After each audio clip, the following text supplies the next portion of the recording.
Welcome to Telugu భూమి news channel. నేను సుమలత. మెదక్ జిల్లా నర్సాపూర్ పట్టణంలో బీజేపీ నాయకుల ప్రెస్ మీట్. బీజేపీ సీనియర్ నాయకులు వాలదాసు మల్లేష్ గౌడ్, రాష్ట్ర కార్యవర్గ సభ్యులు రఘువీరారెడ్డి, ఓబీసీ మోర్చా ఉపాధ్యక్షుడు గుండం శంకర్ మాట్లాడుతూ నియోజకవర్గ వ్యాప్తంగా సార్వత్రిక ఎన్నికల సందర్భంగా ఓటు హక్కు వినియోగించుకున్న ఓటర్లకు బీజేపీ పార్టీ గెలుపు కోసం కృషి చేసిన బూత్ అధ్యక్షులకు, శక్తి కేంద్ర ఇన్ఛార్జీలకు కృతజ్ఞతలు తెలిపారు. వారు మాట్లాడుతూ కాంగ్రెస్ పార్టీ 6 పథకాలలో 1, 2 తప్ప మిగతావి ఏవీ అమలు చేయలేదని అన్నారు. టీఆర్ఎస్ పార్టీ మేము చేసిన పథకాలని వారు వినియోగించుకున్నారని, వారు ఎలాంటి అభివృద్ధి పనులు చేయలేదని అన్నారు. ఇప్పటికైనా మేము ఏ ఎలక్షన్ వచ్చినా, సర్పంచ్ ఎలక్షన్స్ కావచ్చు, మున్సిపాలిటీ ఎలక్షన్స్ కావచ్చు, బీజేపీ గెలుపు గురించి పాటు పడతామని అన్నారు. అందరూ కూడా బీజేపీ పార్టీ గెలవాలని చెప్పి కూడా ఇక్కడ ఉన్న నాయకులు కూడా శంకరన్న కానీ, నాగేశ కానీ, మల్లేష్ అన్న కానీ, అందరూ కూడా బాగా కష్టపడ్డారు. అదేవిధంగా హిందూ అయితేనే బీజేపీ ఓటేయాలని చెప్పి కూడా మేము ప్రజలకు విధానం తీసుకుపోయినాము. దాని మీద కూడా అన్ని కులాలు నిజంగా మా ఎక్కడ సంఘంతో కూడా నేను మాట్లాడిన అన్న కూడా వచ్చాడు. కాబట్టి మేమందరం కూడా ఈసారి బీజేపీకి ఓటేస్తాం. పైన అందరం గోడి ఉండాలి, మెదక్లో రంగనందరావు ఉండాలని అందరూ కూడా ఖచ్చితంగా అన్ని కులాలు పార్టీలు కూడా మేము ఏ ఇంటికైతే వెళ్ళినామో వాళ్ళందరూ కూడా ఖచ్చితంగా మాకు స్పందించి బీజేపీ ఓటేసి ఖచ్చితంగా రంగంగా గెలుస్తారని చెప్పి నాయకులకు, ముఖ్యంగా మరి రాష్ట్ర కార్యవర్గ సభ్యులు రఘువీరారెడ్డి గారికి, అలాగే ఎన్నికల సంఘం జిల్లా అధ్యక్షులు భిక్షపతి గారికి, మరియు వెల్మకర్ణ సర్పంచ్ రాజేందర్ గారికి, జిల్లా ఓబీసీ మోర్చా ఉపాధ్యక్షులు గుండం శంకర్ గారికి, శ్రీనివాస్ గారికి, ఎల్లం గారికి, మరియు బీజేవైఎం నాయకులకు అందరికీ పేరు పేరున నమస్కరిస్తూ, ముఖ్య కారణము ఏంటిదంటే మరి గత 45 రోజుల కింద మరి రఘునందన్ రావు పేరు మెదక్ ఎంపీగా ప్రకటన జరగగానే మరి ప్రతి కార్యకర్త కూడా అల్లు పెరగకుండా, రాత్రి అనకుండా, పగలనకుండా మరి 45 డిగ్రీల ఎండలో కూడా మరి ఎంతోమంది బీజేపీ నాయకులు, బూత్ కమిటీ సభ్యులైతేనేమి, బూత్ అధ్యక్షులైతేనేమి, శక్తి కేంద్రం ఇన్ఛార్జీలైతేనేమి, మండల అధ్యక్షులైతేనేమి, మండల ఉపాధ్యక్షులైతేనేమి, మండల స్థాయి నాయకులైతేనేమి, అన్ని మోర్చాల నాయకులు మరియు జిల్లా స్థాయి, రాష్ట్ర స్థాయి నాయకులు అందరూ కూడా మరి అల్లు పెరగకుండా మరి 45 రోజులు శ్రమించి మరి బీజేపీ యొక్క నరేంద్ర మోడీ గారు చేసిన సంక్షేమ ఫలితాలు ఏవైతున్నాయో అవన్నిటిని కూడా ప్రజలకు తీసుకపోవడంలో బీజేపీ చాలా ముందంజ ఉంది. మరి ప్రచారంలో కూడా చాలా ఎత్తున ఇంటింటికి ప్రచారము, ఏ పార్టీ నిర్వహించకున్నా కానీ మరి బిర్యానీలు తిని కూడా ఇళ్ళ వండుకురు వేరే పార్టీ వాళ్ళు. కానీ మా పార్టీ వాళ్ళు ఉపవాసం ఉండి కారంతోనైనా, తిండి ఉన్నా తిండి లేకున్నా రోజుల తరబడి ఇంటింటా ప్రచారం నిర్వహించి మరి నర్సాపూర్ నియోజకవర్గంలో బీజేపీ ప్రచారము ముందున్నదన్న రీతిలో మరి ప్రచారం నిర్వహించిన ఈ యొక్క బీజేపీ కార్యకర్తలకు అందరికీ కూడా మరి ఇప్పుడు ఈ సమావేశం కూడా వాళ్ళకు కృతజ్ఞతలు తెలియజేయడం కోసమే ఈ సమావేశం ఏర్పాటు చేయడం జరిగింది. మరి పార్టీలకు అతీతంగా కూడా చాలా మంది మరి బీజేపీ పార్టీకి ఓటేయడం జరిగింది. మేము గ్రామాలకు పోయినప్పుడు గ్రామాలలో చాలా మంది కూడా అన్న మేము 6 కిలోల బియ్యం మోడీ గారు ఇస్తున్నాడు, మేము పువ్వు గుర్తుకేసాము, మరి దేశంలో నరేంద్ర మోడీ ఉంటేనే దేశం బాగుంటుంది, దేశము అభివృద్ధి చెందుతుంది అనే రీతిలో మరి వేరే పార్టీ వాళ్ళు కూడా మరి చెప్పడం జరిగింది. మరి మేము ఊహించని రీతిలో మరి అనుకోకుండా కూడా ఇప్పుడు యూత్కు, కొత్త యువతకు కూడా చాలా మంది కూడా మరి వారికి మొదటిసారిగా ఓటు హక్కు వచ్చింది. వాళ్ళంతా కూడా గుంపులుగా వచ్చి మరి బీజేపీ పార్టీ నరేంద్ర మోడీ గారని నినాదంతో నరేంద్ర మోడీ గారికి ఓటేసారు. మరి నర్సాపూర్ నియోజకవర్గంలో 2 పార్టీలు కూడా కాంగ్రెస్ పార్టీ అయితేనేమి, బీఆర్ఎస్ పార్టీ అయితేనేమి మా పిల్లలను కానీ మా కార్యకర్తలను కానీ కొన్ని చోట్ల భయపెట్టి మీరు ఉండొద్దు, బూతులో కూర్చోవద్దు, మీ పార్టీ లేదు ఈడ అని చెప్పి మరి నర్సాపూర్ మండలంలో కొన్ని గ్రామాలలో అయితేనేమి, మరి సేంపేట టౌన్లో అయితేనేమి, చిప్పలతుర్తిలో అయితేనేమి ఇట్లా మా కార్యకర్తలను బెదిరించడం జరిగింది. అయినా కానీ మా కార్యకర్తలు వెనుకకు పోకుండా ధైర్యంతో మరి మా పార్టీ డెవలప్ చేసుకోవాలి, మా నరేంద్ర మోడీ గారు మాకు నిధులు ఇచ్చిండు, మా గ్రామాలు బాగుపడ్డాయనే ఉద్దేశంతో ప్రతి ఒక్కరు కూడా కంకణబద్దులై పార్టీకి పనిచేసేసి మేము చెప్తున్నాం ఒకటే, బీజేపీ పార్టీ బీజేపీ గాడుపు వీస్తున్నది. మరి మేము వచ్చే ఎలక్షన్లలో వచ్చే ఎన్నికలలో కూడా ప్రతి బూత్ స్థాయి నుంచి మరి వార్డు మెంబర్ అయితేనేమి, సర్పంచ్ అయితేనేమి, ఎంపీటీసీ అయితేనేమి, జడ్పీటీసీ అయితేనేమి ప్రతి ఒక్క దాంట్లో కూడా మేము నిలబడతాం, పోటీ ఇస్తాం, తప్పకుండా గెలుస్తామని ధీమా వ్యక్తం చేస్తున్నాను.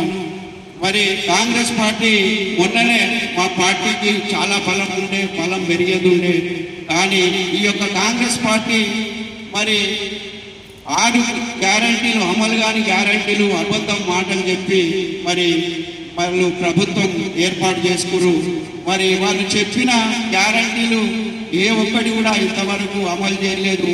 కేవలం పాత బస్సులు, ఏ ఒక్క కొత్త బస్సు లేకుండా బస్సు ఏదైతే ఫ్రీ మహిళలకు ఇచ్చిండో అది ఒక్కటే నడుస్తుంది తప్ప మిగతాది ఏది నడుస్తలేదు. కరెంటు విషయంలోనైతేనేమి, ఒట్లు కొనుగోలు అయితేనేమి, మరి 2 లక్షల రుణమాఫీ అయితేనేమి, మరి 500 రూపాయలు బోనస్ వారికి ఇస్తానన్నాడు, ఏవి కూడా ఇవ్వకుండా మళ్ళీ అబద్ధం ప్రచారం చేస్తూ మరి ప్రజలకి వెళ్ళిపోయారు.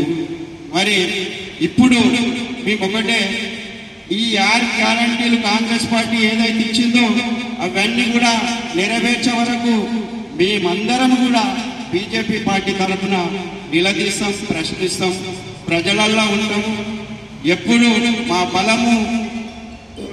మా బలం ఎంతుంది, మా యొక్క మేము ఎంతవరకు ప్రజలకు ఉపయోగపడతామో దాన్ని అన్నింటి కూడా ప్రజల అవసరాల కోసం మేము నర్సాపూర్ యొక్క అసెంబ్లీని మరి బీజేపీ పార్టీ అంటే బీజేపీ ఒక డెవలప్మెంట్ పార్టీ, నరేంద్ర మోడీ గారు అంటే ప్రజల కోసం గరీబుల కోసం ఉన్న పార్టీ మాది. మా పార్టీ కోసం మేము అహర్నిశలు కష్టపడుతూ పార్టీని ముందుకు తీసుకుపోతూ ఇక భవిష్యత్తులో ఎక్కడ చూసినా బీజేపీ అనే మాట వినిపించే ప్రకారంగా మేమందరం కూడా కలిసికట్టుగా పనిచేస్తామని కోరుకుంటూ మరి ఈ యొక్క సమావేశంలో ఈ యొక్క ఎన్నికల కార్యక్రమంలో రఘునందన్ రావు గారి కోసం కష్టపడి అహర్నిశలు రఘునందన్ రావు గెలుపు కోసం కష్టపడ్డ ప్రతి కార్యకర్తకు కూడా నా యొక్క హృదయపూర్వకమైన ధన్యవాదాలు తెలియజేసుకుంటూ మునుముందు కూడా మనమందరం కూడా ఇదే రీతిలో పనిచేసి నర్సాపూర్ అసెంబ్లీలో మళ్ళీ వచ్చే ఎన్నికల్లో మనమందరం కూడా గెలుపొంది మరి ఏ కార్యకర్త ఎంపీటీసీ కానీ, జడ్పీటీసీ కానీ, వార్డు మెంబర్ కానీ పోటీ చేస్తానన్నా కానీ మేము అండగా ఉండి వాళ్ళ తరఫున మేము ప్రచారం చేసి మేము మా కార్యకర్తలను గెలిపించుకుంటామని కోరుకుంటూ ఈ యొక్క అవకాశం ఇచ్చిన అందరికీ కూడా ఎలక్షన్లో కాంగ్రెస్ పార్టీకి సంబంధించిన వాళ్ళు నీలం మధు గారు 3 రోజులలో 3 పార్టీలు మారితే కూడా ఆయన రాజకీయ అవకాశం కోసం 3 పార్టీలు మారి కూడా గ్రామాల్లోకి వచ్చి ముద్రాజ్ ఫీలింగ్ తెచ్చి ఎంత ప్రయత్నం చేసినప్పటికీ కూడా ముద్రాజ్ సోదరులు కూడా ఎవరు కూడా నమ్మలేరు. ఈ సందర్భంగా ముద్రాజ్ సోదరులు ఎవరైతే భారతీయ జనతా పార్టీకి మద్దతు పలికిరో వాళ్ళందరూ కూడా ధన్యవాదాలు తెలియజేస్తున్నాను. అదేవిధంగా గ్రామంలో కుల మతాలకు అతీతంగా ముస్లిం సోదరులు బీజేపీ వ్యతిరేకమంటారు, కానీ మా దగ్గర ముస్లిం సోదరులు కూడా కాంగ్రెస్లో తిరిగే ముస్లిం సోదరులు కూడా భారతీయ జనతా పార్టీ కొట్టేసింది.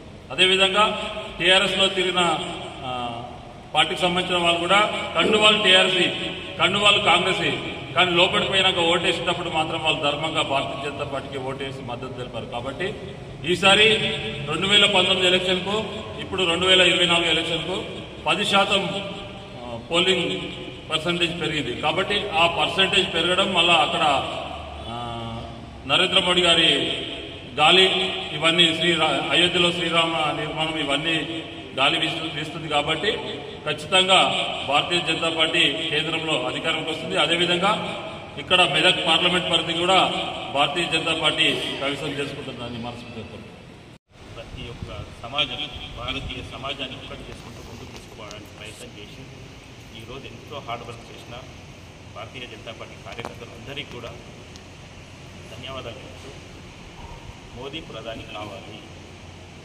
ఎంత గట్టిగా ఉందంటే వాళ్ళది మోదీ ప్రధాని అయితేనే మన దేశం ముందుకు పోతుంది.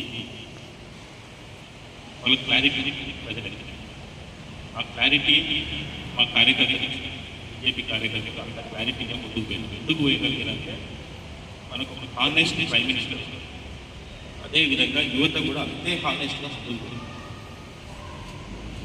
ఈ కార్యకర్తలకు ఎన్నో కష్టాలు వచ్చినాయి. First of all 42 degree centigrade ఉంటాయి, 42 డిగ్రీ. ఈ 42 60 డిగ్రీ లాగా తీసుకుపోయింది అపోజిషన్.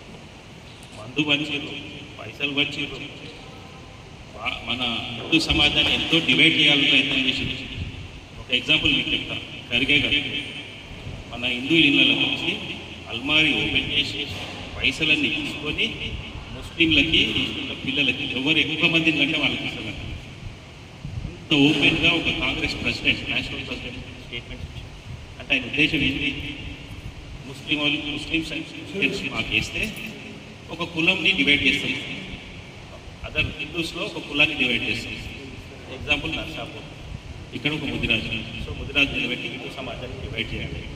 మల్కాజ్గిరి అక్కడ రెడ్డి చెప్పుకుంటారు, రెడ్డిని నిలబెట్టి రెడ్డి సమాజాన్ని డివైడ్ చేయాలి. హైదరాబాద్ మున్నూరు కాపు ఎక్కువ ఉంటుంది కాబట్టి మున్నూరు కాపు నిలబెట్టి అక్కడ నాంపల్లి ఇవన్నీ ఏరియాలో ముస్లిమ్స్ వేసేస్తే కొంతమంది మున్నూరు కాపు మీకు తెచ్చుకోండి. అంటే వాళ్ళ ఒకటే ఒక స్ట్రాటజీ వాళ్ళది ఏంటంటే హిందూ సమాజాన్ని డివిజన్ చేయాలి, దేశాన్ని పని చేసి వద్దామని ఆశించలేదు. అదే బీజేపీ గవర్నమెంట్ మోదీ గారు ఏ స్కీమ్ ఇచ్చినా ఈక్వల్ ఇచ్చినారు. యోగి గారు ఏ స్కీమ్ ఇచ్చినా అందరికీ సమానంగా చేసింది, ఎవరిని డిఫరెన్షియేట్ చేయలేదు. దీన్ని బట్టి ఏం తెలుస్తుంది? కమ్యూనల్ నల్లద్దాలు పెట్టుకొని లోకమంతా నల్లగా కనిపిస్తుంది. అంటే Congress real communal people, they are the true కమ్యూనల్స్.